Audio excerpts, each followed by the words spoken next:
Many things that went a completely different direction than I anticipated going in. To take advantage of having people around all the time. I was sort of like bringing my own creativity into it. At your age, I didn't even know that that people like me were writing music. My parents convinced me that I should go in a different direction, which I'm glad they did.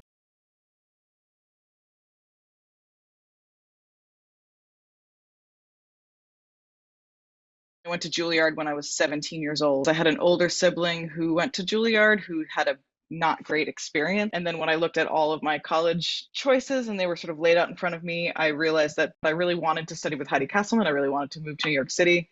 And I just really wanted to go to Juilliard. So that was a funny moment of like self-determination, where even though I had this information and this advice that was contrary to what was in my gut, I decided to just go with what I wanted to do. And that turned out to be a lovely decision for me. I found out very quickly that it was possible to go to school there and just not perform that much. So you had to do a recital in your junior and senior year, and you had to play like an orchestra concert or two every semester.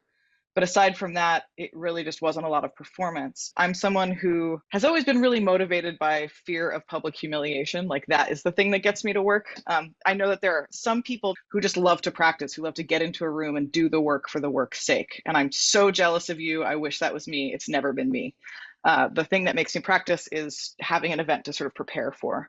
So I realized early on in my college experience that if I was going to get better, I just needed to come up with more goals and more opportunities to perform in public.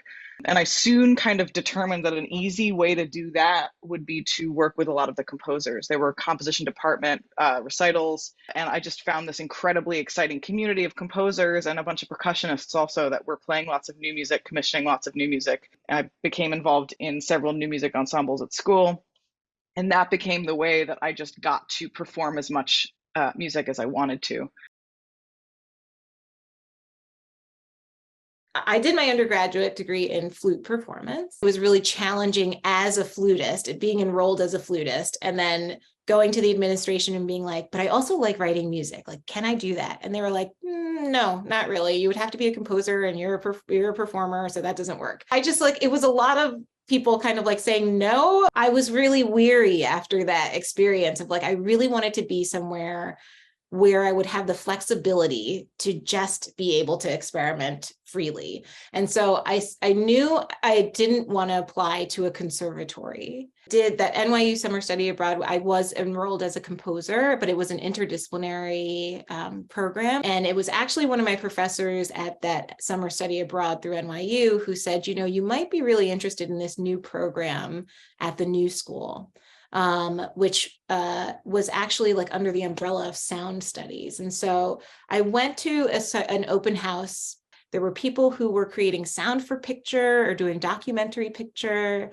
There were people who were designing and building instruments. There were people who were like kind of, and almost none of them were strictly musicians, right? Like many of them were obviously like musically creative, and spoke with one of the advisors who was a faculty member and sort of described what I was trying to do with my life, which was bring together my life as a performer and as a composer and somebody who wants to work interdisciplinarily and collaboratively into one space. She was like, well, you'll have the flexibility because there isn't any way for us to say no because the program is brand new. So we're kind of saying yes to everything. I was sort of like bringing my own creativity into it. So when I did, for example, take a sound for picture class, I used this like creative video that a friend of mine who's a dancer had made, and I scored it. And so that was like one of my classes and one of my big projects. A lot of what we were doing were studying the sort of like philosophy, I guess, behind sound and like what's the difference between sound and music? What does it mean to be listening to the spaces around you that you're like, what does it mean? How can you listen to things differently? Like a lot of my classes took place in like recording studios, learning how to mic instruments appropriately, learning how to produce music, which has obviously like been huge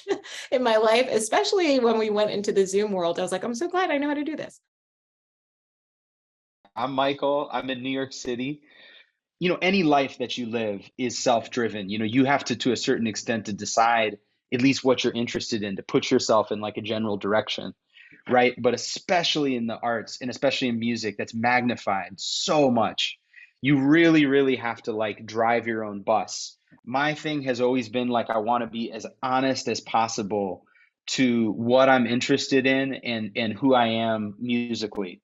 And so for me, it was very natural to like pursue a bunch of different stuff. The only way that I knew that you could make a living in music that was presented to me was through going to a conservatory.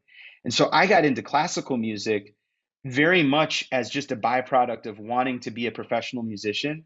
And I didn't know that you could have like a band. Like the idea of being Earth, Wind, and Fire was so abstract to me because I was in this little town and I didn't know anybody that did that. I studied jazz and classical at Juilliard. It was so siloed, which is really just wild. I just started to kind of realize like this music is not that different. The best part about being at Juilliard was the friends that I made. I still work mostly with the people that I met there or derivatives of the people that I met there. You know what I mean? Like people that I met directly through my friends at Juilliard. And so I would really, really encourage all of you at school to take advantage of having people around all the time.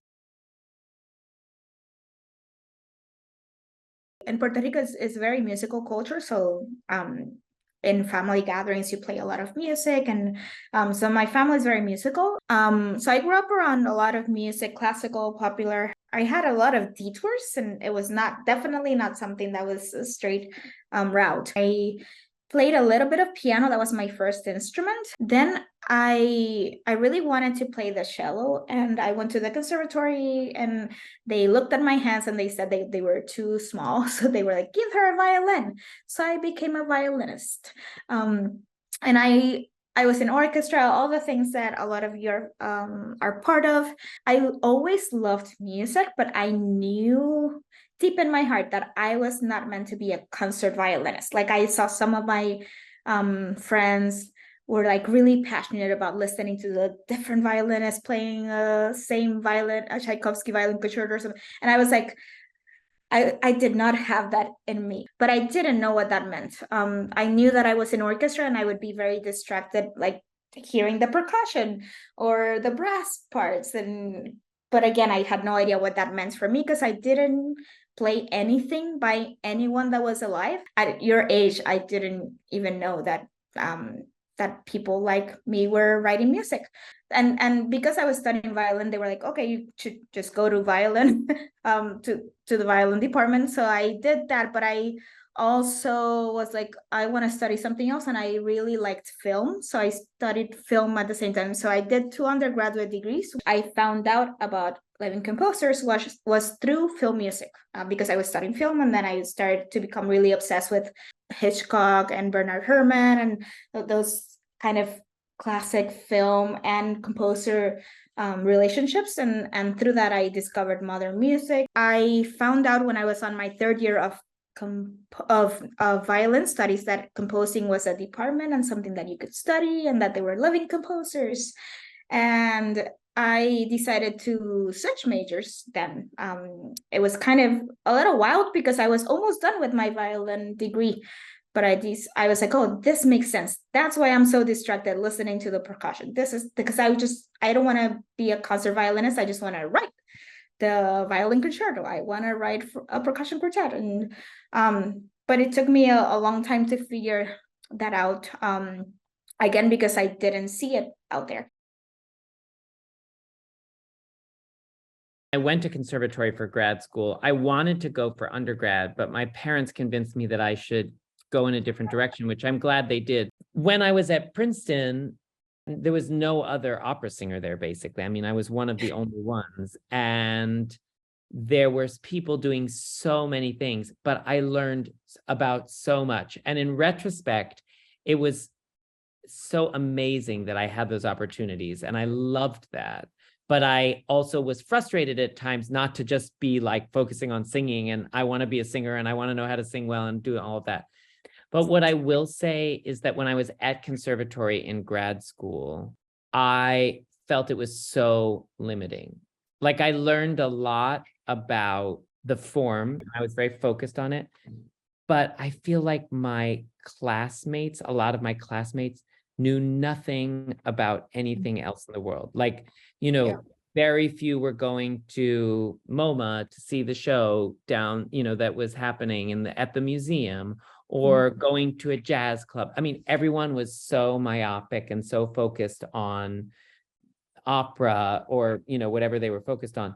And that, I think, encourages a kind of insular world in classical music that we don't want. So what I did when I went to a conservatory, I spent a lot of time hanging out when I hung out with people who were not at the conservatory, you know, or who were not classical musicians, or who were at the conservatory but in a different discipline, because it was important to me to diversify a little bit outside of this really focused intensity on the thing I'm doing.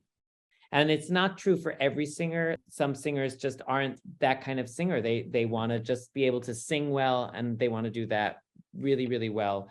And they don't want to know about all these other things. But in terms of being able to create a program, to engage with other disciplines, to engage with other artists, I think my time at Princeton was really crucial for that. Of course, it was sometimes frustrating not to be, like you say, super focused on where I was going.